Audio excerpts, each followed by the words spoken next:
təhsillə bağlı olan təhsillə bağlı olan şəxslər, yəni onlar üçün maneə deyil. Həftə sonu və yaxud da başqa bir məsələlər, yəni bəhanə axtarmayaraq belə deyək, seminarlarda iştirak edirlər. Bilirsiniz, artıq süni intellekt bizim gündəlik həyatımızın ayrılmaz bir parçasıdır və düşünürəm ki, burada hamımızın mobil telefonda hansısa bir süni intellekt proqramı var. Ən məşhur olan ChatGPT ilə Gemini'dir. Yəqin ki, hamımızdan istifadə edirsiniz ondan. Ümumiyyətlə, belə bir mümkün olarsa mən bir sual vermək istəyirdim. Yəni ki, bir balaca interaktiv keçmək üçün istəyərdim. Mən belə bir sual vermək istəyirəm. Yəni kim danışmaq istəyirsə 1-2 cümlə fikrini ifadə eləyərdi. Yəni ondan sonra mən davam eləmək istəyərdim. Ümumiyyətlə, yəni sualım belə bir olacaq ki, sizcə süni intellekt, yəni müəllimin rəqibidir yoxsa yox? Yəni buna bir istəyərəm kimsə bəli, xeyr və ya bir izah versin. Mümkün olarmı elə bir şey?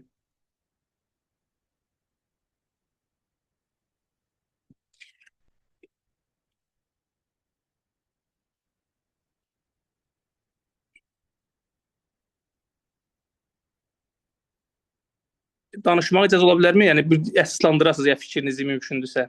Hə, düşünürsünüz ki, məsələn burada baxıram ki, müəllimlərimizin mesaj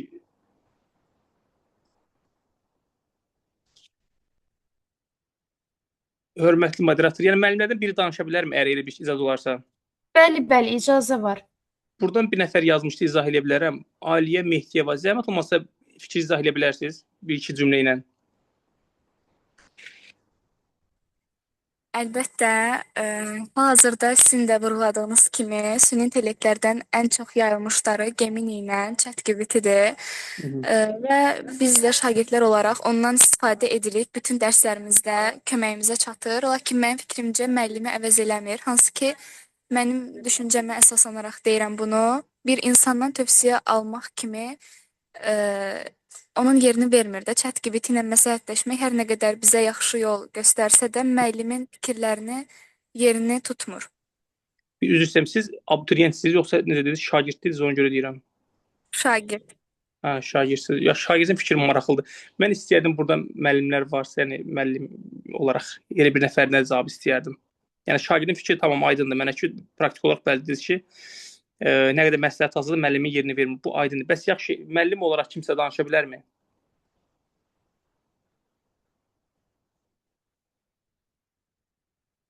Mümkün olar belə bir şey. Kimsə danışmaq istəyir. Müəllimlərdən aramızda olanlar var dinləyici olaraq. Hə, dinləyici olaraq. Sual bir daha verim. Yəni müəllim olaraq istəyirəm bir nəfər cavab versin. Yəni sizcə bu süni intellekt indiki belə deyək də, yəni müəllimlərin rəqibidir yoxsa rəqib olaraq əvəz etmək yox, rəqibdir ya yox? Bəli, mən danışmaq istəyirəm. Mən müəlliməyəm. Aha. Mən onu deyə bilərəm ki, süni intellektlə bağlı müəllimlərə dərslərində çox kömək olur. Mən əvvəllər dərs proqramı hazırlamaq üçün saatlarla vaxtım gedirdi. Amma süni intellektdən istifadə edəndən sonra deyərdim ki, müəllimin köməkçisidir. Düzdür, müəllimi əvəz edə bilməz, amma bu yolda müəllimə köməkçisidir deyə bilərəm. Çünki dərs proqramları olsun, iş vərəqləri, slaydlar, videolar hazırlamaqda mənə çox kömək olur. Bir növ vaxta qənaət edirəm formada. Aydındır. Bəli, yəni burada əslində nə qədər də texnologiya inkişaf etsə, əslində biz, yəni müəllimi ixtisasını belə deyim, biz ona bir rəqib kimi görmürük. Yəni doğru vuruladı. Burada şagird qismində çıxış edəndə, müəllim qismində çıxış edən şəxslərə vuruladı ki, əslində onlar bizim bir köməkçimizdir. Əgər biz istər süni intellekt olsun, istər internet olsun, istər başqa bir texnoloji yeniliklər olsun, yəni onlardan düzgün şəkildə istifadə etsək, bunlar bizim həm köməkçimiz olacaq, həm də ki, dərsi daha yaxşı belə deyək, şagirdlərə çatdırmaq, interaktiv şəkildə, yəni həm şəkilli, səs yazı formasında və yaxud da ki, video formasında, yəni onlara çatdırmaq daha rahat olacaq. Düşünürəm ki, bəli, bu süni intellektdən istifadə hamı eləyir. Burada bir qabiliyyətli bir şey yoxdur. Bizim də bilmədiyimiz, öyrənməli olduğumuz məsələlər var. Və onu daha rahat şəkildə çatdırmaq. Məsələn, əvvəllər biz kitablarda sadəcə görürdük, yazı yazılırdı. Amma indi məsələn, mən özüm məktəblərdə fikir verirəm, şagirdlərə dərslər praktik olaraq daha yaxşı öyrədilir və uşaqların beyni daha yaxşı həkk olur. Mən şəxsən onları məsələn düşünürəm ki, şagird vaxtı görsəm daha dərindən dərk eləyərdim. Halbuki onu mən nəzəri olaraq dərk etmişəm, praktik olaraq yox. Bu da özlüyünə belə deyək bir müsbət bir hal. Deyirəm ki, yəni biz yeniliyə qarşı çıxmamalıyıq. Yəni bəzən müəllimlər deyir ki, süni intellektin özü görürsə, məsələn, ixtisas seçimləri olur. Bəzən vurğulayırlar ki, məsələn, hansısa bir ixtisas tutaq ki, mühasibatçı ixtisasını gələcəkdə süni intellekt əvəz edəcək və yaxud da proqramçıların işini süni intellekt əvəz edəcək, onlar proqram yazacaqlar, işsiz qalacaqlar. Amma düşünürəm ki, bəli, bu müəllim peşəsi üçün düşünürəm təhlükəli bir şey deyil. Daha da müəllimin işinə yarayır. Çünki Şagird bayaq vurğuladı. Nə qədər də ChatGPT belə deyək, uşağa məsləhət versə də müəllimi heç vaxt əvəz edə bilməz. Çünki müəllim uşaqla empati qura bilər, onunla səmimi söhbət edə bilər, onun psixoloji vəziyyətini məsələn gözündən, hərəkətlərindən, davranışından anlaya bilər. Dərsdən sonra onu saxlayıb hər hansı bir mövzu barəsində detallı danışa bilər və yaxud onun hərəkətləri barəsində valideynə məlumat verə bilər. Amma bu süni intellektin bunun kimi belə bir insani duyğuları olmadığına görə, yəni bunları düşünürəm ki, dərk edə bilməz. Belə bir şey, yəni. İndi bir dənə belə bir sual vermək. Düzəlsə mən bir yandan cavab verdim. İstəyirəm ki, izləyicilərin də bu qoşulanların da fikirləri maraqlıdır da. Bax, qeyd etdiyim kimi biz vurguladıq ki, hansısa bir ixtisası süni intellekt gələcəkdə əvəz edə bilər. Yəni sizcə yaxın 10 il ərzində, 15-20 il ərzində məsələn məktəblərdə bu bildiyimiz normal müəllimləri sizcə süni intellekt tam əvəz edə bilər yoxsa yox? Və yaxud da bu nə dərəcədə mümkün ola bilər ki, desinlər ki, artıq məktəblərdə süni intellekt müəllimləri əvəz edəcək. Yenə də mənə fikirlər maraqlıdır.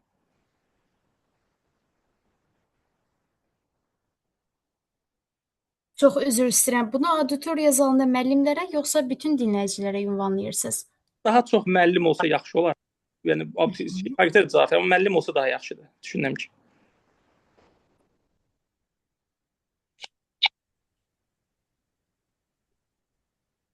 Cavab vermək istəyən var. Səsim eşidilir. Hə, bəli. Mən müəllim olaraq cavab verim. Yəni bu yaxın bu 10 il, 15 il və yaxud da 5 il ərzində, yəni bu müəllimləri əvəz edən süni intellekt yəni mümkün ola bilməz məncə. Çünki adi uşağa tapşırıq veririk, o gedib internetdən yazıb gələndə onun nə olduğunu başa düşə bilmir. Yəni yazıb gəlir, yəni ona baxan kimi biz görürük ki, o süni intellektdir də. Və deyirəm başa düşməmisən, məsələn, niyə yazırsan onu? Amma yazıb gəlir. O yəni qarışıq şəkildə də deyir, hər şeyi deyərək uşağın beyni daha da qarışdırır məncə. Aydın. Başqa fikir vermək istəyən var? Tamam, hər vaxtınız xeyir. Mənim bir fikrim var. Biz hamımız deyirik ki, müəllimi əvəz eləyə bilməz, amma bunu da demək lazım ki, artıq yeni dövrdə istər Təhsil Nazirliyi belə, məsələn, süni intellektin dərsləyən yeni müəllimlər axtarırlar. Bu bir. İkincisi də ki, ümumiyyətlə süni intellektə hazırlaşdırsa və yaxud da bizim üçün bir proqram hazırlaşdırsa, onsuz da biz onu izah eləyəndə bir müəllim olaraq izah eləyirik. Yəni bunu deyə bilmərik ki, biz müəllimi əvəz eləyə bilər və yaxud da yox. Onsuz da müəllim ondan istifadə edir, yenə də müəllim onu izah edir. Sadəcə olaraq daha praktik olaraq işimizi asanlaşdıraraq, yeni dövrün çağına uyğun olaraq süni intellektdən istifadə edirik. O demək deyil ki, süni intellekt danışır. Yenə də müəllim danışır, izah edir onsuz. Maraqlı yanaşma. Tam belə bir dənə də mən istəyirəm bir cavab almaq istəyirdim. Biraz yaxınlaşdınız mən dediyimə. Tamam. Olar mən də müəllim kimi bir cavab verim. Nə olmuş bu? Mənim fikrimcə 10 il ərzində süni intellekt müəyyən qədər işlərini daha da mükəmməlləşdirə biləcək. Sən onu sürüyüb paraydın, qələt eləyirsən. Durmurdu. Yuxuda başqasından danışın. qələt eləyirsən. Əmin söz Bir balaca səslər. Ay, canım mən yıxıb şey qadam, mən çıxam gerim buraya. Çox Süni üzr intellekt istəyirəm. öz işini mükəmməlləşdirəcək bir qədər məsələn. Ancaq bir insan olaraq o tam əvəz eləyə bilməyəcək süni intellekt. Çünki siz də qeyd etdiniz ki, insanın öz duyğularını, şagirdin duyğusu olsun, onu motivasiya etmək dərsə, bu cür hissləri süni intellekt şagirdlərə ötürə bilməyəcək. O sinifi idarə etmək, tərbiyə etmək, onları düzgün yönləndirmək, bu kimi işləri məncə o tam əvəz eləyə bilməz. Süni intellekt 10 ildə keçsə, 15 ildə keçsə, mənim fikrimcə olmayacaq. Amma bunu da deyək ki, yeni dövrdən xəbəri olanlar artıq 5-10 ildən sonra yeni müəllim robotlar ixtira olunacaq. Bəli, təbii ki, onlar doğrudur, amma yəni süni intellekt yenə deyirəm, yəni müəllimi əvəz edə bilməz, hələ bu Azərbaycan reallığında. Digər tərəfdən amma müasir dövr nə tələb eləyir? Müəllimin belə deyək də müasir bacarıqları mütləq müəllim bacarmalıdır. Ən azından ağıllı lövhədə işləməyə bacarmalıdır, kompüterlə işləməyə bacarmalıdır, süni intellektdən düzgün istifadə etməyə bacarmalıdır. Yəni 10 ildən sonra artıq bunlar tələb olunacaq. Çünki özü də bilirsiniz, müəllimlərin işə qəbulunda müəllimlər imtahanda belə deyək də, ən azından bu kompüterdən istifadə edirlər. Yəni burada kompüter istifadə etməyə bacarmaq lazımdır. Orada həm öz ixtisası ilə bağlı, kurikulumla bağlı suallar var və artıq növbəti illərdə bununla bağlı ciddi işlər aparılacaq ki, müəllimlərin belə deyək də müasir dövr yeniliklərindən nə dərəcədə məlumatlılar və bundan nə dərəcədə istifadə edirlər. Mümkün qədər bundan Elm və Təhsil Nazirliyi məşğul olur və gələcəkdə də bunun inkişaf etdirilməsi düşünülür. Çünki 10 ildən sonra artıq demək olar ki, bu uşaqlarda indiki dövrün uşaqları, 1-də oxuyan uşaqlar 10 ildən sonra onlar 11-də oxuyacaq. Onlar üçün hər şey demək olar öyrənəcəklər internetdən rahatlıqla. Amma o müəllim nə dərəcədə artıq bacarıqlı olmalıdır ki, və ya da hazırlıqlı olmalıdır ki, oradakı informasiyaları uşaqlara düzgün çatdırsın. İndi qeyd etdiyim kimi, süni intellektdə nə yazırsan, müəllimdən daha sürətli şəkildə, müəllimdən belə deyək də operativ şəkildə cavab verir. Bütün məlumatlar hamısı onda var. Amma biz əvvəl müəllimə necə baxırdıq? Müəllim informasiyanın mənbəyidir. Müəllimə biz nə desək, müəllim onu cavab verir. Amma indi internetdə məlumat çoxluğu var. Yəni məsələn, nəsə bir şey haqqında yazanda kifayət qədər məlumat çıxır. Amma bizə vacib olan məlumatın çoxluğu yox, o məlumatın qısa, dəqiq şəkildə belə deyək, bizə çatdırılması, nələr vacib deyil, nəyə diqqət etmək lazımdır. Yəni bunları artıq müəllim bizə çatdırmalıdır. Yenə də hər bir halda müəllimin rolu burada danılmazdır.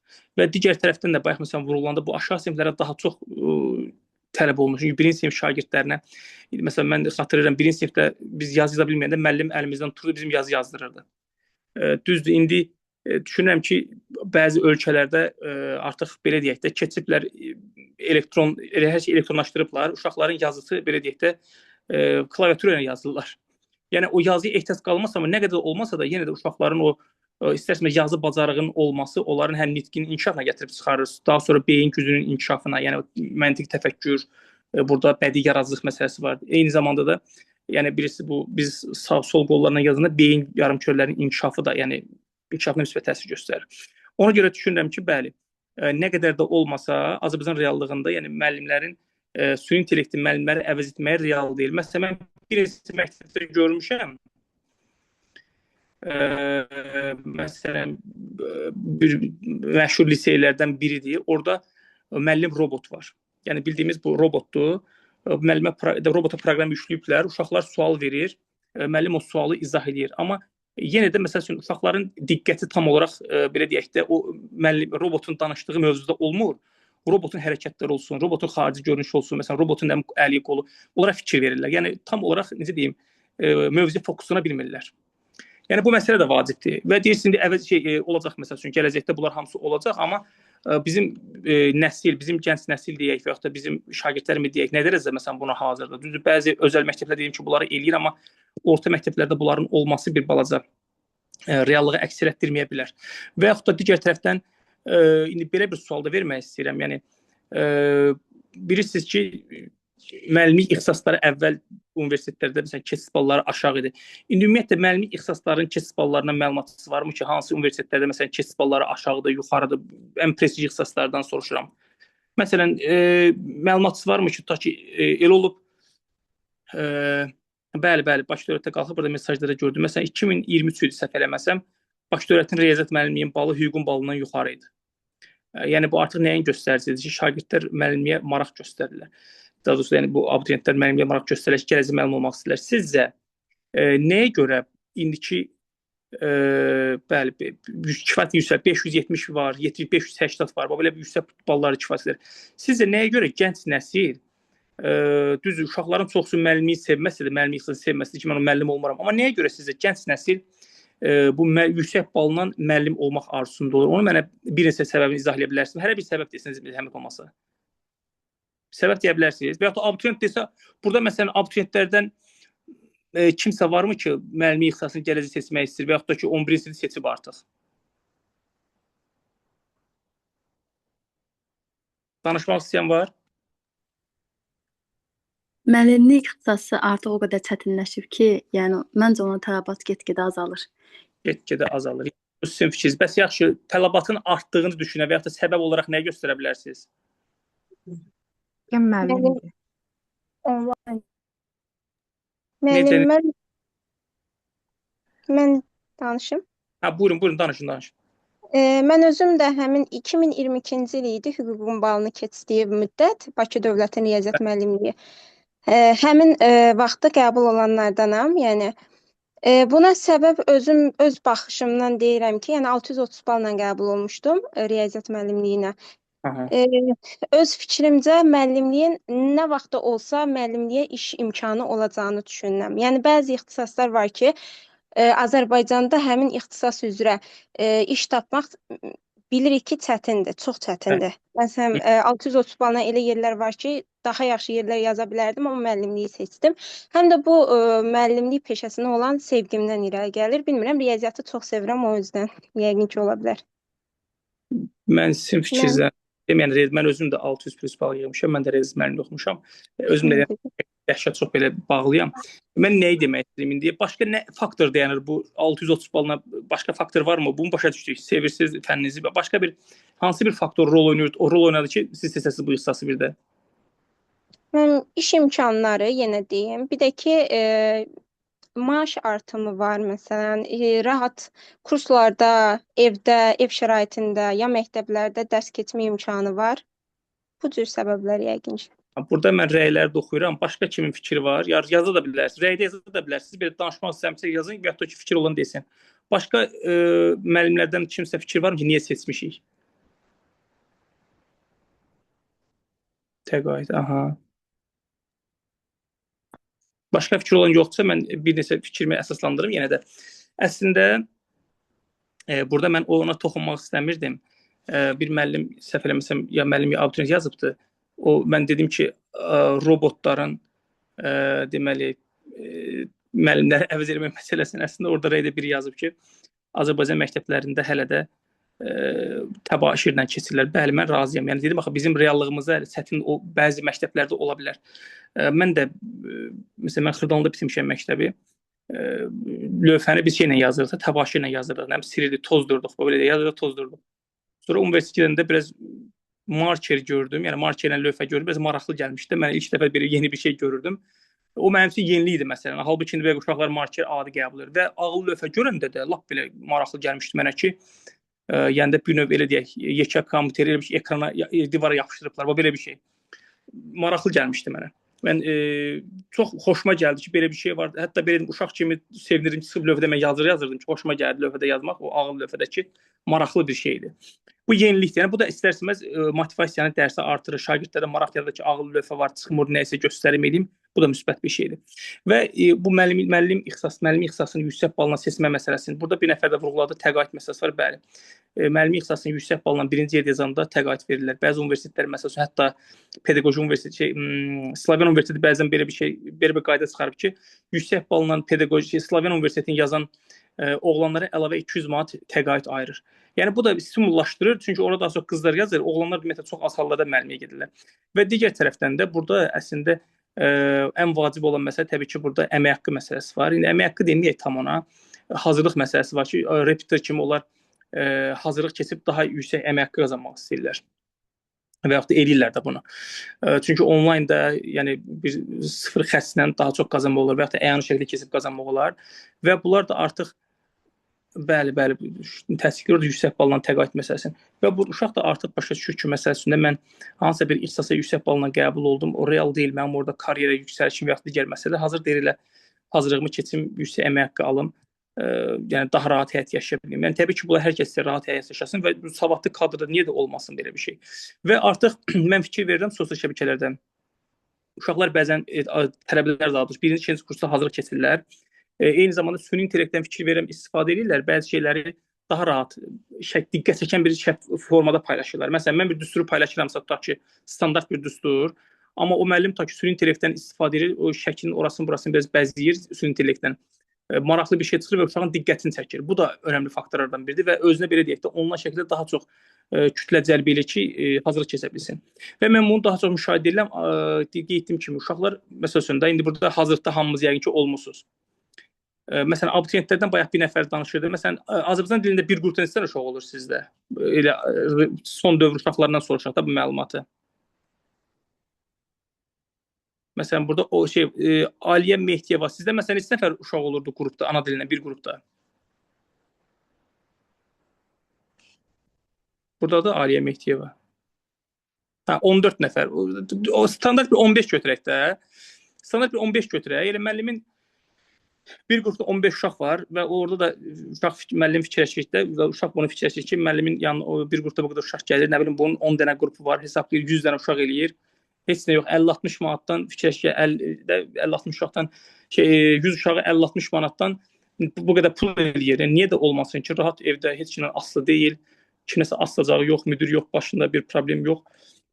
Yəni yüksək bal yığan uşaqlar bunu seçirlər. Amma eyni zamanda bu müəllimlik ixtisasının belə deyək, ciddi problemləri də var. Hər adam axı o qədər uşaq yığa bilmir birdən-birə. Müəllimlərin tutaq ki, işə qəbul imtahanında gedir, 90 bal yığır, 100 bal maksimum baldır. 90 bal yığır, bəzən vakansiya demək olar vermirlər və ya da vakansiya verir hansısa bir kənd yerinə. Adam yüksək bal yığıb getmək istəmir, motivasiyası düşür. Yəni bu faktorlar da var. Yəni o demək deyil, hər müəllim uşaq hazırlaşdırır, yaxşı qazanır. Yəni çox təəssüf olsun, bəzən məktəblərdə həqiqətən deyirəm, elə savadlı müəllimlər var ki, qat-qat savadlıdır bu hazır keçən müəllimlərdən, amma necəsə keçə bilmir hazırlıq və yaxud da ki, başqa faktorlar olur. Amma onların işi də çətindir, dediyim kimi. Yəni həm məktəbdə dərs keçirirlər, sonra dərsdən çıxıb hazırlığa gəlirlər, indi təmayüz siniflər yaradıblar. Onların işi də həqiqətən çox çətinləşibdir. Necə olsa hazır keçə bilmirlər. Və bu məsələlər var. Amma dediyim kimi, yüksək bal yığanlar öz yollarını tapıblar, belə deyim. Yəni hazırlıq keçməkdən daha yaxşı bir ev qazana bilirlər. Və gənc yaşlarla, mən dediyim kimi elə gənc müəllimlər tanıyıram ki, universitet qutaranda artıq özlərinin normal şərait qurulublar, belə deyək, yəni maşındır, digər məsələlərdə belə bir maddi rifah olaraq o şeyləri yaxşılaşdırıblar. Və bu süni intellektin də tətbiqi, qeyd etdiyim kimi, onların işinə çox yarayır. Uşaqlara, dediyim kimi, qruplara düsturlar atır və yaxud da videolar çəkib atıb paylaşır, uşağın diqqətini çəkir. Bu da onlar üçün vacib faktorlardan biridir. Yəni mən öz müşahidəmi bildirirəm ki, yəni məsələn ixtisas seçimi edirəm, uşaqlar bildirirlər ki, belədir. Məsələn öz mən yaxınım, məsələn bacım oğlunun 560 bal yığıb seçimdə göstərə bilərəm sizə. Birinci növbədə Dillər Universitetinin xarici müəllimi, ingilis müəllimi yazır. Həm pulsuz, həm pullu. Mən oranı istəyirəm. Birinci növbədə ora qəbul olmaq istəyirəm. Yəni uşaq qarşısına məqsəd qoyub mən ingilis müəllimi olmaq istəyirəm. Yəni alqışladım fikrin ki, doğru yoldasan sən. Və gələcəkdə də məsəl üçün o deyir ki, bunu inkişaf elətdirib, həm dil bilimi inkişaf elətdirirəm, sabahlarım xarici ölkəyə getmə imkanım da olsun. Yəni həm dil biliyin olmağı, həm də savadının olmağı onun üçün bir üstünlükdür. Yaxud da ki, birisi beynəlxalq imtahanlar var, IELTS-dır, TOEFL-dır. Bu imtahanlara verib gələcəkdə daha yaxşı Avropada, dünyada daha yaxşı ali təhsil müəssisələrini təhsil ala bilərlər. Yəni bu qeyd etdiyim kimi süni intellektin tətbiqi tək bizdə yox, dünyada da istifadə olunur. Çünki indi burada abituriyentlər var, bəlkə də onlar indi tam başa düşməyəcək. Məsələn, universitetdə oxumuşlar belə müəllimlər, özləri bilir ki, orada dərs keçən müəllimlərin çoxsu slayda baxıb danışırlar və yaxud da ki, slayd hazırlayanda standart şeylər edirlər. Yəni onların əslində süni intellekt indi daha yaxşı istifadə edirlər. Mövzuları deyirlər, süni intellekt onları hazırlayır, slayda baxıb danışırlar. Yəni inşallah uşaqlar onu görəcəklər ki, süni intellektdən müəllimlər universitetdə daha çox istifadə edirlər. Yaxud da ki, universitetdə müəllimlər uşaqlara sərbəst işlər verirlər. İndi bizdə belə deyək, KSG kimi də belə bir şey deyim, sərbəst işlər. O elə olur sərbəst işlərin məsəl üçün həlləri qeyd olunur, yazır. Amma məsələn müəllimlər onu bilir ki, bu süni intellekt bunu yazıb da. Məsələn o müəllimlər deyirlər ki, yox bunu belə eləmirik, belə qəbulləmirik. Onu məsələn sən gedib hansısa ədəbiyyatdan yazmalısan. Əslində süni intellekt dediyim kimi bu tələbənin köməyinə çatır. Tələbə onu başa düşməsə də götürüb yazır. Misalın həllidir. Amma oradakı müəllimlər tələb edirlər ki, sən bunu gedib filan ədəbiyyatlardan yazıb oradan göstərməlisən ki, filan kitabda, filan səhifədə bu mövzu var. Məsələn, mən onu o dövrdə yaşamışam. Məsələn, müəllim 10 dənə kitab verib, deyib ki, bunlarda var bu misalın həlli. Həqiqətən getmişəm, Axundov kitabxanası var bu sahildə. Həqiqətən getmişəm ora, oturmuşam, açmışam səhifəsinə kimi yazmışam ki, məsələn, filan ədəbiyyatda 10-cu səhifədə bu sual belə idi, həlli, filan ədəbiyyatda səhifəsi buydu. Ondan sonra görmüşəm ki, müəllim onu qəbul edib ki, sən həqiqətən gedib bunun üzərində işləmisən. Məsələn, bu yaxınlarda belə bir şey olmuşdu. Hansısa Amerikada səhv eləməsəm, şagird, tələbə daha doğrusu məzun günündə kompüterinə süni intellektdən istifadə eləməyə göstərmiş ki, bütün hər diplom işin hamısı süni intellektdən yazıbdı. Deyəsən onun diplomunu ləğv elədilər ki, bunu özü yazmayıbdı. Məsələn, belə faktorlar var. Düzdür, indi bu bəzi universitet, məsələn, mən Gömrük Akademiyasından bunu görmüş, şahid olmuşam. Diplom işi düzdür. Tələbə diplom işini yazıb gətirə bilər, müxtəlif mənbələrdən yazıb gətirə bilər. Dedim, süni intellekt ola bilər, Google-dan ola bilər, hansısa bir saytdan götürə bilər, problem yoxdur. Orada tələbələrin o diplom işini onlara danışdırırlar. Məsələn, deyir ki, bunu hardan əldə eləmisən və yaxud da bunu harda görmüsən. deyir mənbəsini göstər. Yəni ona qədər artıq dediyim kimi süni intellekt həyatımıza daxil olubdu, amma biz bundan müsbətə doğru istifadə edirik. Elə rahatçılıq üçün yox. Bunlara mən şahid olmuşam. Yəni orta məktəblərə düzdür, biz bunu dərindən tələb edə bilmərik ki, məsələn, get bunu özün yaz gətir. Uşaq da məsələn hər tapşırıq versən yazıb gətirir, deyir bunu belə görmüşəm. Amma müəllim onu rahatlıqla müəyyənləşdirə bilir ki, bu süni intellekt yazısıdır. Yəni gedişatdan və yaxud da ki, şagirdin özü yazır və yaxud da misal verə bilər ki, götür bunu lövhədə qalanını sən yaz, yarısını sən yaz. Görüm sən bunu yazmısan yoxsa yox. Bəli, baxan kimi bilir. Aşağı siniflər düz daha belə dolğun bilinir bu. İndi testlə olanda açığı testi biz hara fırlatsaq, testi məsələn biz onu bilə bilmərik. Uşaq da yazıb 20 dənə sualdır, məsələn 15 dənə qapalıdır, 5 dənə açıqdır. 15 dənə qapalı sual biz onu deyə bilmərik. Bunu hardan yazmısan, amma o 5 dənə sualın bəli həllini artıq biz görəndə izah bəli deyirsən ki, izahla yazam. O dində də onsuz da belə. Dövlət İmtahan Mərkəzində belədir ki, bunu şeylə yaz. Ətraflı izahla yaz. Hansı düstura görə yazmısan, hansı teoremə görə yazmısan, onların izahını istəyirlər. Hətta mən sizə belə bir məsələni deyim. Bilirsiniz, Dövlət İmtahan Mərkəzi artıq mərhələli şəkildə bu şagirdlərin yazdığı bu yoxlama işləri ki var, istər analiz olsun, xarici olsun, rezit olsun, onları mərhələli şəkildə süni intellektdən istifadə edəcəklər. Düzdür, süni intellektin burada bilirsiniz, müəyyən bir xəta eləmək ehtimalları da var. Çünki burada nə qədər olmasa da məsələn elə şagirdlər var ki, onların xətti həqiqətən oxunmur, nə yazdığı bilinmir. Uşaq məsəl üçün A yazır, bu O da ola bilər, nə bilim başqa bir şey. Çünki çox şahid olmuşam mən ona. Yəni uşaq deyir mən əslində orada bu söz yazmışam. Orada mənə səhv yoxlayıblar. Yəni orada süni intellekt ən azından insan bilir ki, də bu nəyə yazmaq istəyir, amma süni intellekt baxır ki, bu standart bir şey var da, belə deyək, tərtibat var. Bu tərtibatdan kənarçısı da onun balını kəsə bilir. Təbii ki, bu da sonra problemlər yaranır, apellyasiya məsələləri, valideynlərin, abituriyentlərin narazılıq məsələsi. Və Dövlət İmtahan Mərkəzi bu süni intellektdən bu sualları yoxlayır. Bir məsələ də var ki, bunu abituriyentlərə məsələn mən deyim, bu illərin bu çox yaşandı. Şagirdlər məsəl üçün imtahan otağında olublar, bir-birindən köçürüblər. Həmin vaxtı imtahan nəzarətçisi bunları tutmayıbdı. İmtahan olub bitəndən sonra onların nəticələrinə yazdı ki, qarşısından imtahan nəticələri araşdırılır. Yəni bunlara bu nəticə çıxmadı və nəticələr ləğv oldu. Sizcə o Dövlət İmtahan Mərkəzi bunu necə bildi ki, bunlar köçürməyə yol veriblər?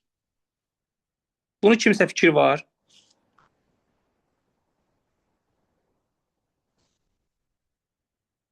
Aliyə, sən zəhmət olmasa Aliyə Mehdiyev 11-ci sinif, sən 11 dənə deyilən zəhmət deyilsə.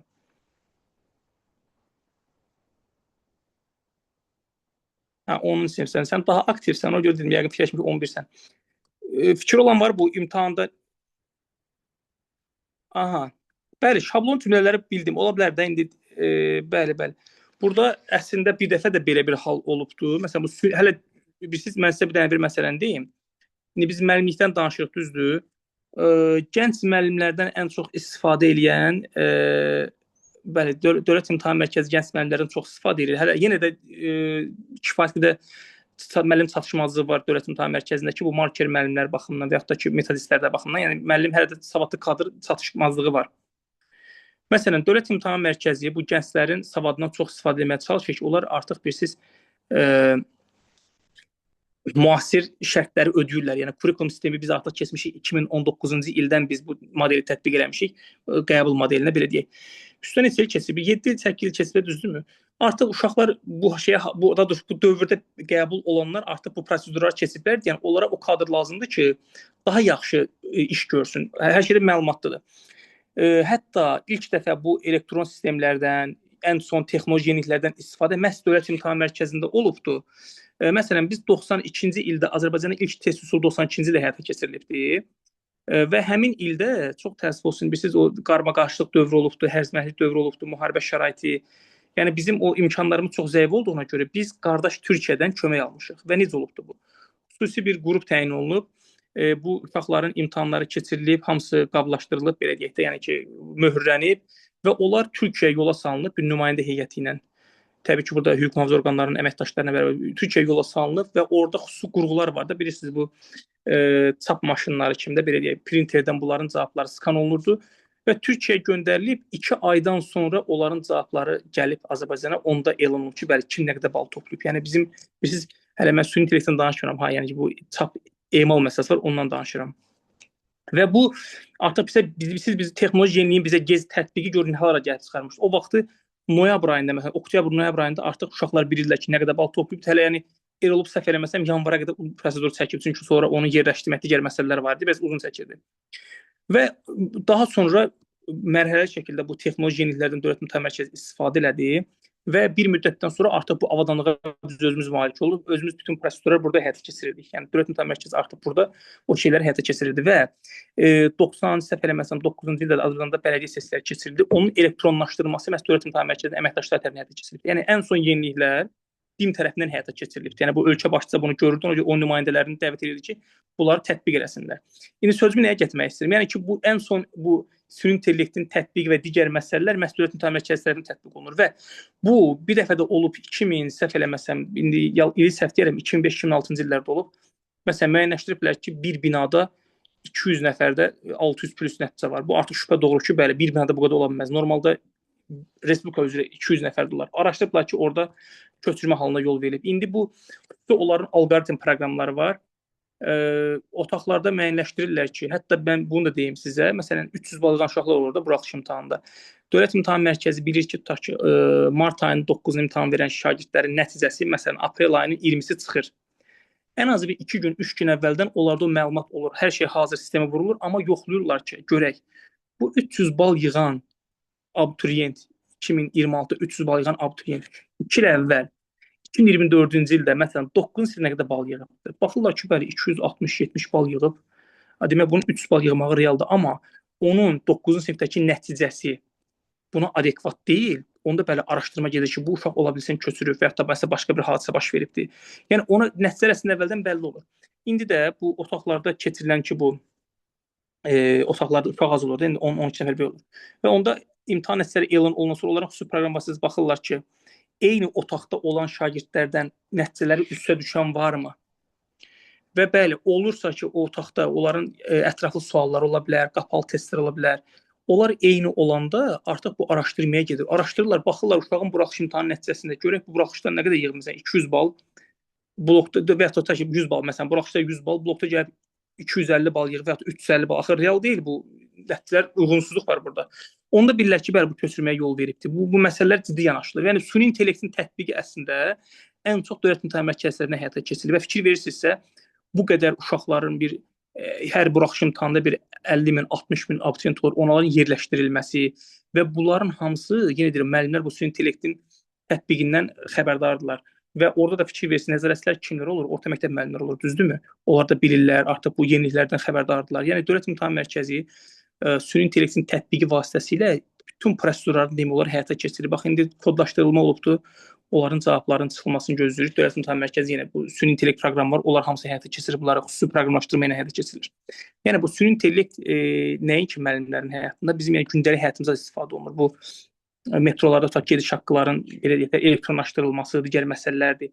Bunlar hamısı var həyatımızda. İndi mən nəyə çox əslində Dövlət İmtahan Mərkəzinin üzərində durdum? Çünki bütün prosedurlar əslində bir növ axırı Dövlət İmtahan Mərkəzinin təşkil etdiyi 9-cu sinif, 11-ci sinif buraxılış imtahanı, blok imtahanı üzərində durur və biz süni intellektin tətbiqini daha yaxşı eləyə bilsək, yəni Dövlət İmtahan Mərkəzinin də belə deyək, imtahanları yaxşı səviyyədə hazırlaşa bilərik, onların ən son yeniliklərindən məlumatlar ola bilərik.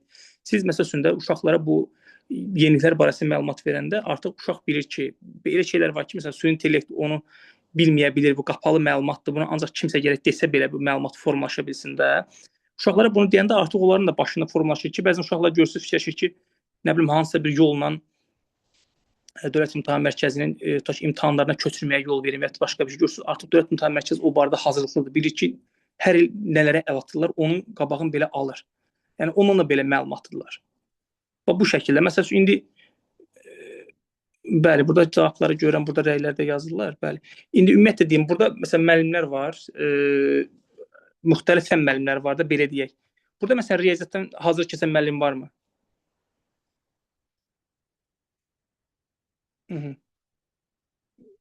Burada məsələn uşaqlara siz təbii ki, belə deyim də, siz dərslərin müəyyən bir hissəsini izah edirsiniz. Uşaq sizin izahlardan əlavə YouTube-a mı deyək girib baxır və ya ChatGPT-yə sual göndərib məsələn, siz fərqinə varmısınızmı ki, uşaq onu hardansa başa düşmədən köçürübdür və səbəb soruşmusunuz ki, bunu niyə belə eləmisən məsələn, onu soruşmusunuz, niyə bu işləri görmüsən, niyə köçmüsən, niyə məndən soruşmamısan, belə şeylər olubmu? Bəli, bəli. Demək olar ki, hər gün dərsdə bu hadisələrlə rastlaşırıq. Uşağa sual verəndə deyir ki, məsəl üçün bu testdən 3 dənə var idi. Mən də ora yazdım ki, birinin həllini oradan baxım bileyim, sonra ikisini oturum özüm yazım. Amma Maraqlı. təzədən lövhəyə sual verirəm ki, gəl onda lövhədə bax, yaz görək, yaza bilirsənmi? Amma yaza bilmir. Mhm. Yəni boşuna baxıb da belə deyim. Baxan kimi izaha bilinir də. YouTube-da bilinir. Çünki hər müəllimin öz fərqli metodu var, izah yolları var. Yəni mən öz izahımı bilirəm məsəl üçün. Başqa adamın izahını öncə yazanda görürəm ki, mənim izahım deyil də, başqa yerdən baxıb. Hər Əslində gün rastlaşırıq bu hadisəyə. mən belə bir şey deyim sizə. Mən özüm dediyim kimi 600 bal yığmışam, 1 il hazırlığa getmişəm. Amma magistra hazırlaşanda məsələn mən hazırlığa getmədim. Mən oturdum YouTube-dan dərslərə baxdım, elə qəbul oldum. Yəni bütün dərslərini izlədim. Düz 100 baldan 70-ci bal yığmışdım. Yəni yüksək bal sayılır belə baxın. Hazırlığa getmədən yüksək bal sayılır. Hazırlığa getsən bəlkə 80 100. Əlbəttə. Yəni hazırlığa getmədən mən bunları eləmişəm. Yəni fikirləşdim ki, niyə də belə deyim də müəllimə pul verim, elə hazır YouTube-da dərslər var, girim baxım orada. Amma yenə bilmədiklərimi hazırlığa gedən tələbə yoldaşlarıma soruşurdum. Onlar deyirdilər. Və fikir verirdim ki, məsəl üçün YouTube-da dərsə baxırdım. Görürdüm orada məsəl üçün müəllim bir başqa yolla izah eləyir. Amma bəzən də elə olurdu ki, məsələn mənim tələbə yoldaşım mənə çox daha qısa yoldan izah eləyirdi. Məsələn bunun şahidi olurdum. Müəllim bəzən uşaq da deyir ki, məsəl üçün müəllim mən sizin izahı başa düşdüm. Açdım YouTube baxdım, orada nisbətən uzun idi. Onun da şahidi oldum və yaxud da tərsinə oldu. Bəli, olub məsələn misalda indi elə vaxt olur ki, onu mən məcburam qısa yolun yazıram, uşaq başa düşmür, məcburam açıqlaması ilə yazdım da belə deyək, detallı şəkildə bu hardan gəldi. Sonra görüm uşaq deyir ki, müəllim mən sizdən sonra getdim YouTube baxdım. Və yaxud nə bilim başqa bir məktəbə gedəndə məktəb müəllimlə soruşdum. Yəni belə dedim, bunun belə bir yolu da var. Məsələn mən ona heç vaxt deməmişəm ki, yox bu səhvdir və ya da başqa bir şey. Onu da eləyirəm, deyirəm bəli, bax bir misalın bir neçə həll yolu var. Hətta atıram yenə də uşaqda istərsən bilirsiniz necə? Belə bir şey formasyon. Müəllim ChatGPT-dən zəif bilə bilər. Təbii ki, qədər bilə bilmərik, bu internet qədər bilə bilmərik o şeylər məlum məsələdir. Amma yenə də uşaqda fikir formalaşmasın ki, müəllim bundan zəif bilir və ya da hansı müəllim, mənim müəllim hansı müəllimdən zəif bilir. Mən deyirəm bəli, düz deyirsən. Bu misalın bu yolu da var. Hətta atıram Dövlət İmtahan Mərkəzi məsələn illər əvvəl olan bir sualı var. Deyirəm bax görsən burada məsələn yazır və buna 3 dənə, 4 dənə yol göstərir ki, bax bunun bu yolları var. Hamısına eyni nəticə, axıra gətirir hamısı eyni balı verir. Hətta bəzən görürəm ki, məsələn göstərirəm, bəzən hətta qısa yol yazan, o ətraflı suallara qısa yol yazan, orada bal kəsinsə yol verir ki, niyə bunu detallı yazmamısan ki, tutaq ki, bunu Pifaqor nə bilim, ən çox da 9 və 11-ci siniflərdə rastlaşırıq. Göstərirəm, deyirəm bəli, bax görsən bunlar var, amma bunu nəzərə almaq lazımdır. Mən bunu izahını verirəm. Uşağın birisi artıq istəmərəm ki, mənim haqqımda bir neqativ bir şey formasını ki, müəllim bunu mənə deməyib və ya da başqa bir şey. Onlar hamısı mən deyirəm, yekunda açıram, göstərirəm, meyarlarla tanış edirəm, hansı meyar yazanda neçə bal verir. Tək söhbət riyaziyyatdan getmir. Məsələn, mən sizə bir dənə bir şey deyim. Deməli, mən özüm dediyim kimi riyaziyyat müəllimiyəm, amma mən bütün fənləri demək olar ki, hamısını mən orta məktəbdə yaxşı oxumuşam deyən kifayət qədər biliklərim var. Aplyasiya olur. Görürəm ki, məsəl üçün ana dilindən məsələn ana dili müəllimi ChatGPT yazır, soruşur ki, aplyasiya verməyə kömək elə. O baxıram yazır, amma ChatGPT sadəcə yazıb da bir uzun bir cümlə yazır ki, mənə falan şeyə görə yaz və o qarşıdakı tərəf də bilir ki, bu süni intellektin yazısıdır. Onu çox qəşəng başa düşür ki, bunu detallı təhlil eləməyibdi. Bəzən bal vermirlər. Məsələn mən əlimdə bax sübut da var da indi mən öz sosial şəbəkəmdə onu paylaşmışam.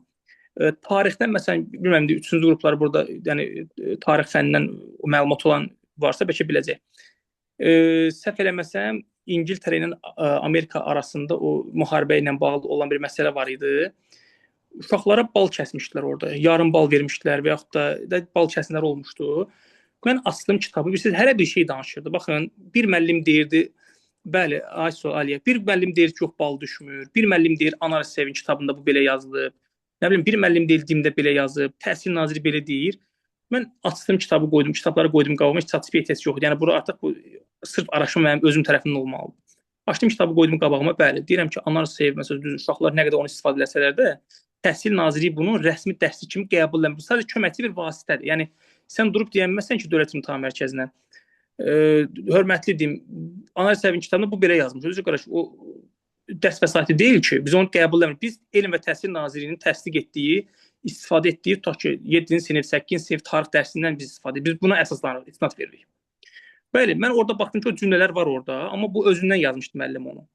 Və bu cümləni də mən belə bu cümlədən istifadə elədim. və səhv eləməsəm açdım qoydum ki, dedim bu fikirlərimi ifadə edim. Yazdım ki, bu Elm və Təhsil Nazirliyinin nəşr etdiyi 8-ci sinif tarix dərsliyinin 101-ci səhifəsinin yuxarıdakı birinci sol yuxarı küncündə şəkildə var orada. Sol yuxarı küncünün sağ tərəfində birinci abzasda bunun haqqında məlumat verilibdir və orada bu cümlə yazılıb. Onun da mahiyyəti budur ki, məsəl üçün demokratiya, monarxiya qalib gəldi. Nəsə belə bir cümlə var, yadından çıxır cümlə mahiyyəti. Belə yəni buradan da bu nəticə çıxır ki, tutaq ki də demokratiya, monarxiya qalib gəldi. Buradan bu nəticəni çıxartmaq olar. Yəni buna görə mənə tam bal düşür. 0 bal vermişlər. Yox, səhv eləmisəm yarım vermişlər, yadımdan çıxıb indi. Yəni mən o suala görə 4,5 bal aldım və özü də bilirsiniz 3-cü qrupda 4,5 bal nə deməkdir? Uşaqlar 0,5 bala görə kəsilir. Məsələn, mən bunu tarixdən bunu nə qədər müəllim mübahisə elədi, bütün müəllimləri sosial aləm qatdılar bir-birinə. Mən onlara, yəni sübut elədim ki, yəni bu aləm qatmağa bir-birinə ehtiyac yoxdur da. Bunu fakt araşdırıb ortaya qoymaq lazımdır ki, belə burada səhvlik var. Dimi ittiham edirlər. Dimi ittiham edən kim? Dimi özü deyir ki, Dimi özü Məlikə xanım özü də bunu vurğulayır ki, biz səhviksə bizi, yəni sübut eləyin ki, bu səhvdir. Kitabdan biz kənara çıxmamışıq. Bəli, ay sağ ol. Bu üçüncü qrupun problemidir. Və mən orada sənədli sübut da paylaşmışam ki, bəli, həqiqətən də mənə baxmayaraq ki, mən riyaziyyat müəllimiyəm, tarixdə mən 4,5 bal almışam. Buna heç kim inanmırdı. Halbuki o sualın səhv olduğunu deyən müəllimlər bağlanmamışdır apellyasiyadan. Yəni bunu demək istəyirəm. Amma indi süni intellektdə biz onu yazsaq, bəlkə süni intellekt onu detallı şəkildə o şeyi bilə bilməzdi. Çünki müəyyən bir şeylər var da. Yəni düzə nə qədər olmasa da onun insan faktoru orada rol oynayır. Mən onu aslında tək tarixdə bir olmuyor. İstər riyaziyyatda da mən bunu eləmişəm, ingiliscə də eləmişəm, tutaq ki deyim, ana dildə bütün fənləri demək olar ki, mən o apellyasiya sual verib bal almışam. Təbii ki, bal almadığım hallar da olubdu. Amma bu süni intellektlə yox, həqiqətən deyirəm, mən öz qoymuşam sualları qabağıma, burada nəticə çıxarmışam. Uşaqların çoxsu apellyasiya verəndə baxıram ki, süni intellektə atırlar, deyirlər ki, bu mətn budur, mən belə yazmışam, mənə buradan belə bir şeylə ver. Və o süni intellekt heç vaxt bilirsiniz, Azərbaycanın düşüncəsini düşünə bilməz. Mən bəzən bunu belə deyirəm ki, Azərbaycanın düşüncəsi standart düşüncələrdən tamam fərqlidir. Bəlkə də siz bunun şahid olursunuz. Uşağa məsələn mətndən çıxan bir məlumat, mətindir daha doğrusu. Deyirəm buradan çıxan məlumat 10 dənə şu an 10 da fərqli şeylər cavab verir mənə.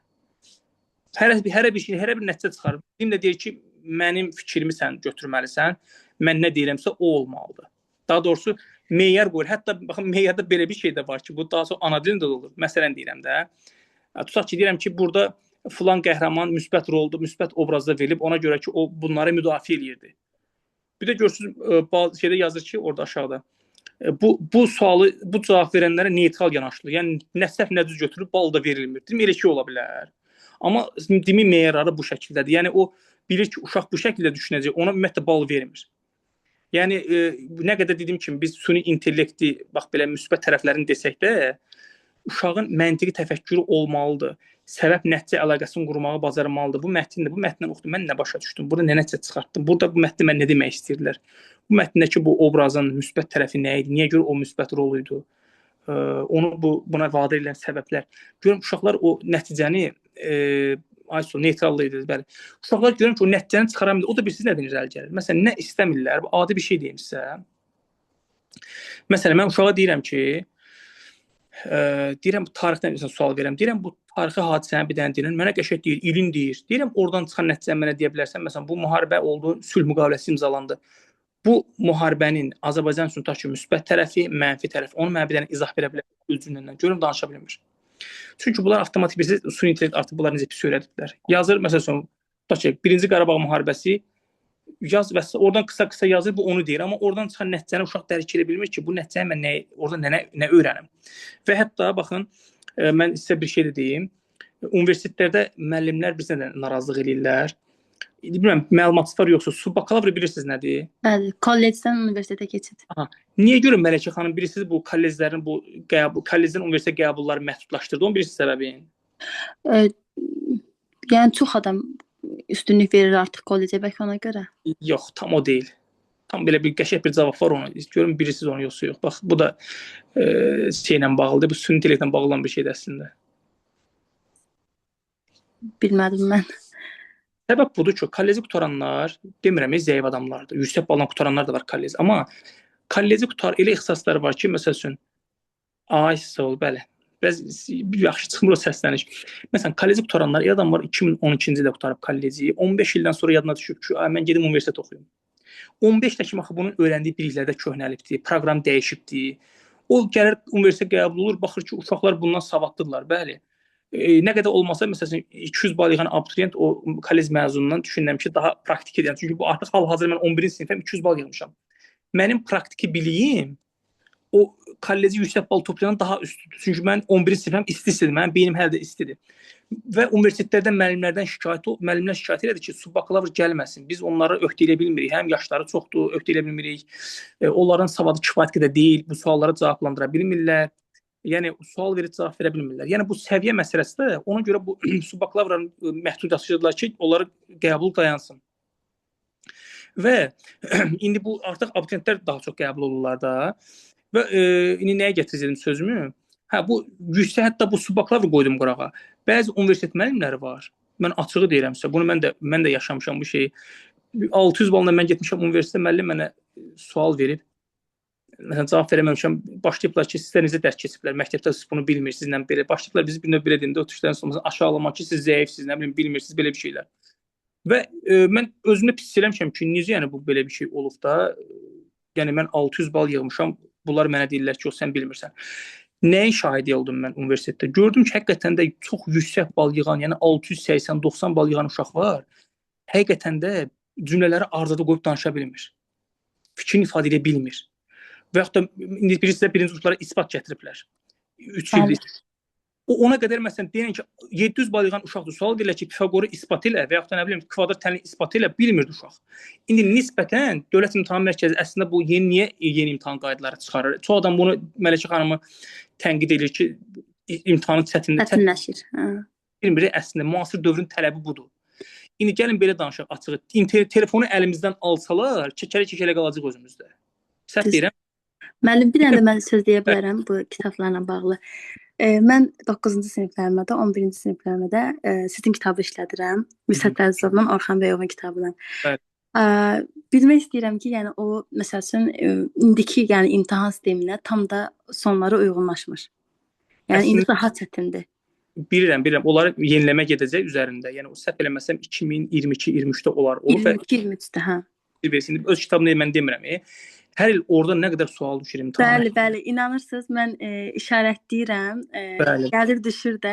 Yəni mənim bütün şagirdlərim sizi tanıyır. Yəni Müsət Əzizovun kitabı deyəndə deyirlər ki, o imtahan kitabıdır.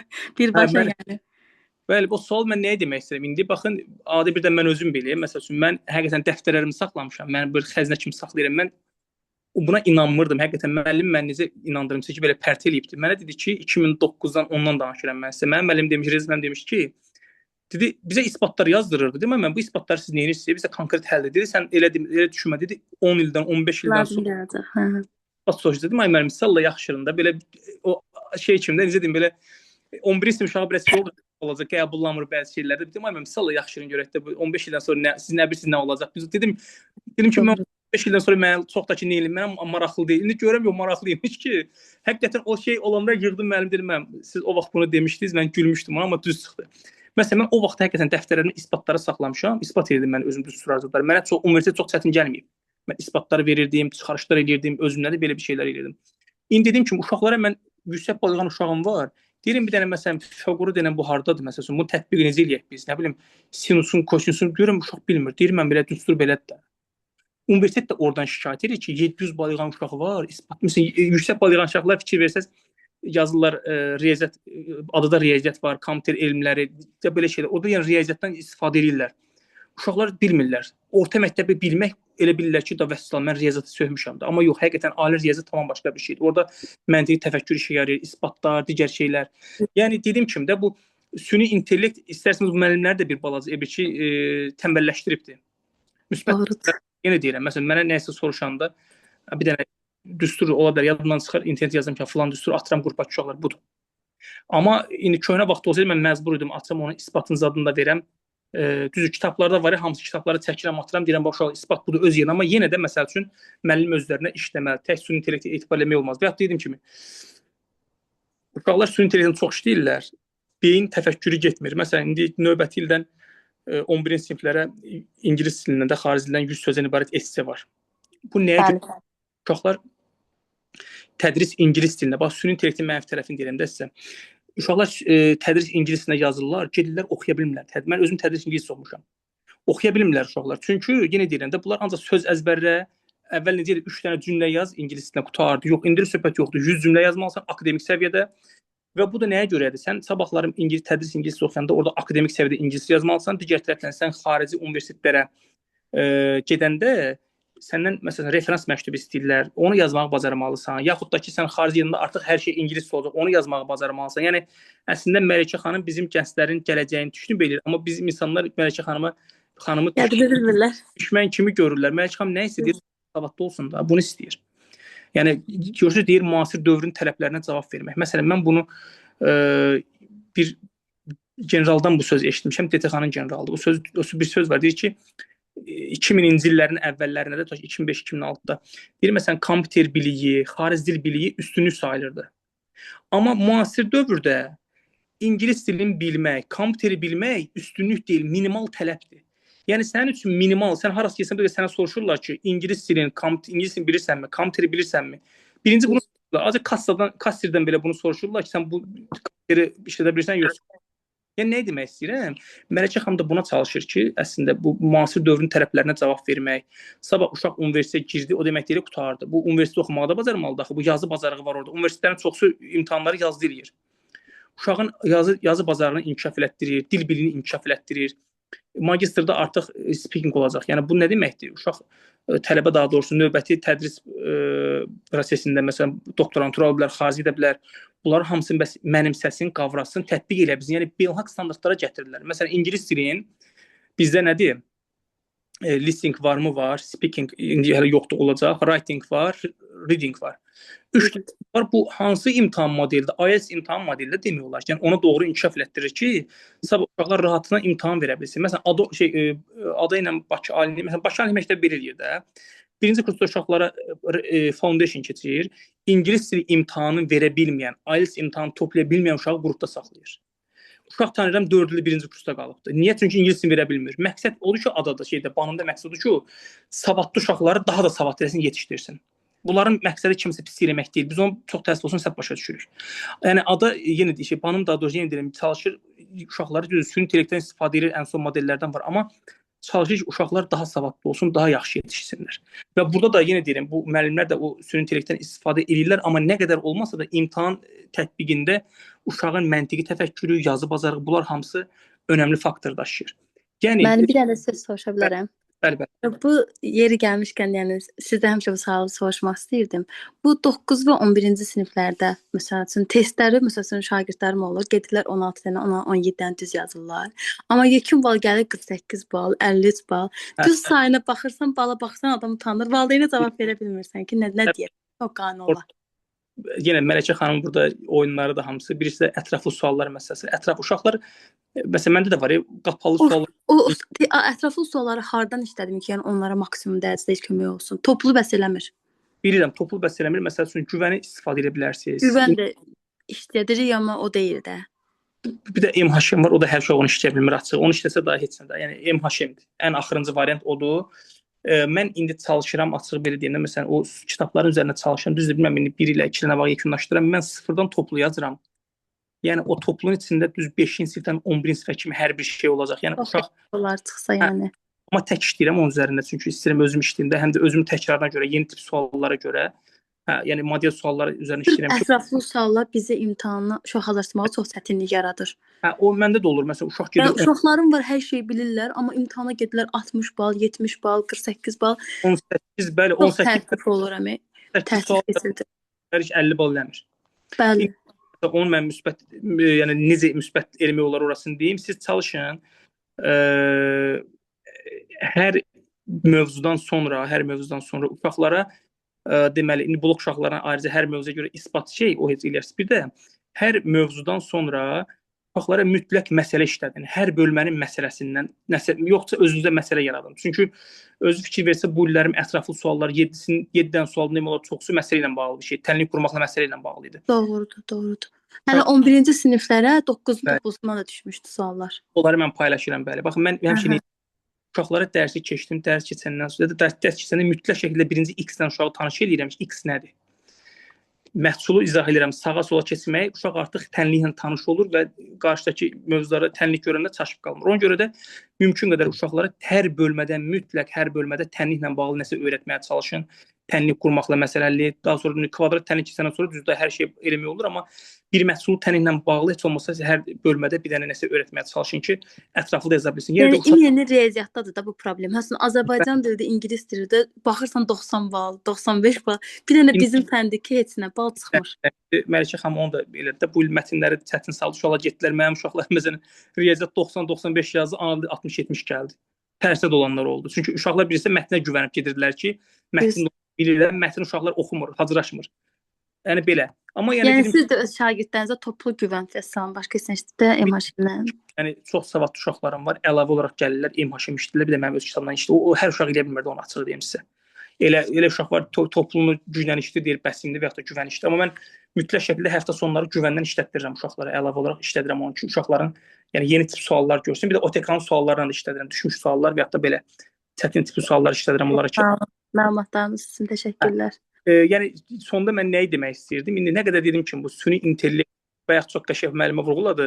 Bizim hələ də kənd məktəblərimizdə təbaşir var, bildiyimiz ağ təbaşir, rəhli təbaşirlər var. Yəni bizim reallıqlarımızda süni intellektin, robot müəllimin standartda bildiyimiz müəllimi əvəz etmək çətindir. Amma bu demək deyil ki, elə həmişə belə davam edəcək. Bizim müəllimlərdə ən son yenilikləri mütləq şəkildə mənimsəməlidirlər. Texnoloji yenilikləri bilməlidirlər, ağıl lövhəni yəni işlətməyə bacarmalıdırlar. Yəni belə deyək də özüm daim inkişaf etdirməlidir. Mən xırda bir şey deyim sizə. Məsələn, mən nəyisə bilməyəndə öz şagirdlərimi çağırıram, 11-ci siniflərimi. Onlarla yəni mən çox işləyirəm də. Deyirəm bir dənə bunu baxın, məsələn, telefonu nəyisə bilmirəm, deyirəm bir dənə bunu mən kömək edeyim, nəyisə eləməyə və yaxud da ki, ağıl lövhə deyirəm bir dənə bunu kömək edeyim. Görürəm ki, məndən qabaq qurtdalayıb tapırlar onlar. Onlardan istifadə etmək, onların xoşuna gəlir ki, məsələn deyirəm mən bir dənə bunu öyrət, onların xoşuna gəlir ki, müəllimə nəyisə öyrətdim mən texnoloji baxımından. Çünki məsələn bir də görsün nəyisə montaj eləmək istəyirəm, deyirəm bax bu falan şey qoymaq istəyirəm, uşaq mənə öyrədir. Onlara da yəni bu şey müsbət təsir göstərir ki, mən müəllimə nəyisə öyrətdim və yaxud deyirəm bir dənə bunu öyrən gəl mənə deyərsən bu nə deməkdir? Gəlir öyrənib mənə xəbər verir.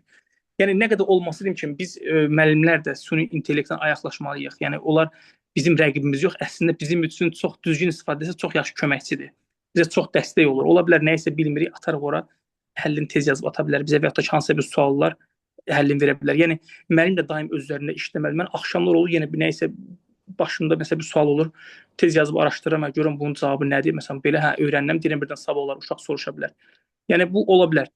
Və yaxud da dediyim kimi hansısa bir mövzu olsun, onunla tək bir kitabdan yox, bir neçə kitabdan baxmaq lazımdır ki, uşaq oradan fərqli bir tip sual verə bilər, biz cavab verə bilmərik, o da yaxşı olmaz. Yəni bu da yəni daim hazırda olmaq lazımdır ki, uşağın qarşısına bir növ belə deyək. Tamaşaçılar kimi. Bəli, aciz düşməyək. Digər tərəfdən də qeyd etdiyim kimi bu dəqiqə vallahi uşaqlar bizdən çox şey bilirlər. Yəni yazılar internetə çıxır, ChatGPT-yə, oradan deyir mənim falan şey belədir. Bəzən verəcəkləri sualların cavabına belə hazır gəlirlər. Bilir, özü yoxlayır. Sanki müəllim yoxdur ki, müəllim bu nə demək? Görüm. Sonra deyir, müəllim mən əslində baxmışdım bu falan şeydir də, özü də təzə düzəlişini verir. Bilirəm ki, yoxlayır da belə deyim öz aləmində müəllimi yoxlayır. Belə bir şeylər olur, amma dediyim kimi nə qədər də olsa biz özlərimizdə çalışmasaq, valla süni intellekt sabahların bizi əvəz edə bilərlər. Dediyim kimi ən müasir texnoloji avantajlardan biz istifadə etməyə bacarmalıyıq. Uşaqlara interaktiv dərsləri keçməliyik. Çünki uşaqlar da artıq bunu tələb edirlər. Standart lövhədə yazın bu bildikdə var. İndi bu riyaziyyatla bağlı olan bir şey deyirəm ki, yəni var da belə şey, amma məsəl üçün ana dil olsun, hansısa bir əsərləri məsəl üçün deyək də, və ya da ədəbiyyat daha doğrusu, əsərlərin qəhrəmanı məsəl üçün biz əsərləri keçirik, amma orada qəhrəmanları biz yoxdur da şəkilləri. Onun şəkillərini uşaqlara göstərmək olar ki, uşaqlar bax filan kəs budur. Orada məsələn canlandırır da, nə bilim uzun, hündür boy, enli kürək, nə bilim saqqalı var, bığı var. Belə şeylər uşağa göstərsə, uşağın daha yaxşı, obraz daha yaxşı yadında qalar ki, bu belə bir şeylər var. Digər tərəfdən də yəni uşaqlara bir şeyin bir neçə həll yoluna göstərmək lazımdır. Uşaqlar belə bir şeylər də var. Çünki uşaq da bəzən deyir ki, mən bu həllə yazsam, birdən balımı kəsərlər yoxsa yox. Onu da göstərmək lazımdır. Yəni meyarlarla həmişə uşaqları tanış eləyin, yazılma qaydalarını tanış eləyin. Uşaqlar bax dərslər bu belə yazılmalıdır. Bunun yazılış qaydası budur. Bunu burada hətta səhv cavabla, düz cavabla bərabər əlavə bir dənə artıq bir məlumat yazmaq belə səhv götürülür. Yəni ona qədər diqqət etmək lazımdır. Uşaq ki, yəni o artıq formalaşdı. Yəni aşağı yaş qruplarından uşaqları belə deyək, formalaşdırmaq lazımdır ki, yuxarı Dövlət İmtahan Mərkəzinin dediyim kimi tətbiq etdiyi buraxılışdır, blokdur, ora hazır olsun. Yəni bunu artıq sistemləşdirmək lazımdır. Proqram qurmaq olar. Mən uşağa statistika ilə mən uşağa nə yazım, hansı proqramı istifadə edə bilərəm, hansı ədəbiyyatdan istifadə edə bilərəm. Yəni bunlar yazanda özü bizə göstərir, cədvəl qurur, atır. Yəni bu sistemli şəkildə bunları eləmək yaxşıdır. Uşaq da görəcək ki, müəllim bunu sistemli şəkildə eləyir, daha yaxşı hazırlaşa bilər. Yəni dediyim kimi də müasir dövrdə bu müəllimlərin süni intellektini tətbiq demək olar, hər kəs tətbiq eləyir, amma düzgün şəkildə, yəni uşaqlardan da belə deyim, dəstək almaq lazımdır ki, bəzən uşaqlar bunu siz eləyərdiniz. Bax bu da vacib məsələlərdən biri ki, uşağın da fikrini alın ki, uşaq da özündə bir özgüvən yaransın ki, bəli, müəllim məndən fikir soruşur. Çünki bizdə çox vaxt insanların fikirləri çox önəmsənmir də belə, amma nə qədər olmaz dediyim kimi bizim süni intellektlər Azərbaycan müəllimini əvəz edə bilməz. Həm burada bizim uşaqlara göstərdiyimiz diqqətdir, qayğıdır, hörmətdir, bu şeylər hamısı var. Gələcəkdə başqa ölkələrdə ola bilər, amma Azərbaycan reallığında mən düşünürəm ki, bir növbəti 10 illiklərdə bu proses baş tutmayacaq. Amma bu demək deyil ki, müəllimlər dediyim kimi arxayınləşməlidirlər. Müəllimlər də özlərinin daim çalışmalıdırlar. Bir sertifikasiya imtahanı var. Sertifikasiya imtahanının keçməni təbii ki, bizi artıq başqa səviyyə edəcək. Ona görə də daim həm savad baxımından, həm texnoloji yeniliklər baxımından müəllimlər daim özlərinə çalışmalıdır. İndi kiminsə bir əlavə bir sualı varsa, yəni vurğulaya bilər. Çox sağ olun, çox maraqlı seminar keçdi. Yəni mən inandırım sizə ki, bax məndən indi xahiş elədilər, mən də qəbul elədim. Sizə nəyə vurğuluyum? Bilirsiniz də bu ixtisas seçimləri avqust ayının 12-sindən 19-na kimi olub da bir müəyyən. Yəni inandırım o qədər gərgin günlər keçib ki, yəni vaxt həqiqətən vaxt limiti problemidir, amma mənə deyiləndə kimsə müəllimlərlə bağlıdır. Mən deyirəm problem yoxdur. Yəni mən çalışaram, gəlim. Amma halbuki özü bilirsə həftə sonudur. Hamı istirahətdədir bu dəqiqə məsəl üçün. Həqiqətən vaxt problemi, ciddi şəkildə vaxt problemi var, amma həqiqətən mən təhsillə bağlı nəsə varsa, mən deyirəm problem yoxdur. Yəni ora mən öz fədakarlığımı göstərməliyəm ki, ora qopduğunda da görsün ki, burada fədakarlıq göstərən bir müəllim var. Onlar da onu hiss eləsinlər və mən sosial şəbəkələrdə bilməm indi bax mən nə qədər izləyən var bilmirəm. Mən çox nadir hallarda özümü paylaşıram. Çox nadir hallarda. Mən daha çox məlumatlar paylaşıram, ictimai məlumatlandırıram. Bəli, mən bütün gün izləyirəm yəni. Yəni özümü çox paylaşmıram. Yəni buna rəğmən görürəm ki, insanlar məsələn mənim bu məlumatlarıma görə deyirlər ki, biz izləyirik, siz məlumatlardan faydalanırıq. Yəni mənim həqiqətən paylaşdığım məsələn bu günlərim indi birisi də dim hələ cavabları elan eləməyibdi. Heç kim bunu yazmayıb. Bir dənə mən məsələn izahan yazmışam ki, bu niyə görə gecikir? Çox adam onu başa düşmür. Amma həqiqətən səbəbləri mən orada qeyd eləmişəm ki, bax filan səbəblərə görə bunlar belədir. Mən bəli istəyirəm ki, şagirdlər də o demək deyil ki, şagird mənim yanıma gəlmirsə, məsələn müəllimlər var da, indi kimsə onun yanına gəlmirsə, biraz şagirdə düşmən kimi baxır.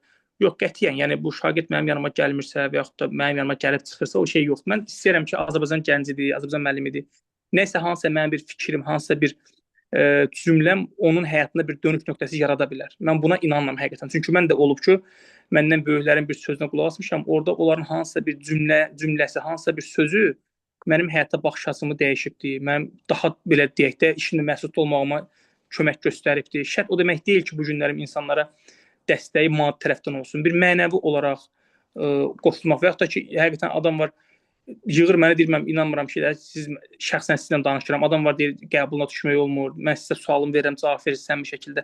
Bunların özü belə insanlara xoş təəssürat yaradır. Mən buna inanıram. Yəni səmimiyyəti inanıram ki, mənim belə deyim, insanlara ötürdüyüm bu səmimiyyət, səmimi fikirlərim düşünürəm ki, sizin gələcəkdə bir uğur qazanmağınızda az da olsa bir nəsə bir rol oynayacaq. İnşallah. Yenə də yəni fikri olan varsa, sual olan varsa verə bilər, problem deyil.